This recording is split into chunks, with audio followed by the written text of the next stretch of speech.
the whole concept of having diversity in an organization is no more a feminist notion. It's a corporate agenda. And I think a lot of organizations are cognizant of this. They're trying to build more women into leadership roles, especially why I say so much about leadership roles is I believe that we don't have enough women mentors out there. So, you know, when in media or anywhere, when we talk, so many more women see us and they say, hey, even I can do this. Because if you look at the statistics, half of the women leave during mid 30s. That's where I am right now. And even though, you know, say 25% of them join back, I think another 40% leave within 3 months. So it's just that, you know, they probably don't have enough motivation to keep them going. So I think having enough women mentors out there in top roles really helps. And that's a dual advantage, because one, you inspire more people. And I think two, within the role itself, there are enough studies which show that women like or tend to surround themselves with more women.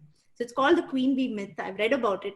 And it says that, you know, you're more likely to hire women in other leadership roles to support you if you're a woman leader yourself. So that is something I think and if you take care of this beginning on, right? Because this is not a problem a startup should solve later after 4 years, 5 years, when diversity is an issue and you have very skewed ratios. I think this, if it's looked upon during inception, if you have a good healthy representation of women in the leadership, in your board, in your top management, it becomes much easier to get the ball of diversity rolling throughout your organization. So I think that's very, very important.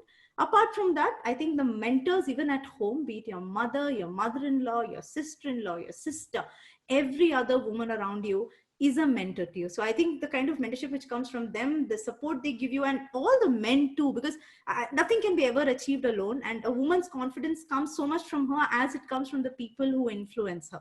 So she believes that she can do it. It's because there are so many other people who believe in her. So I think it's a combination of both work as well as home.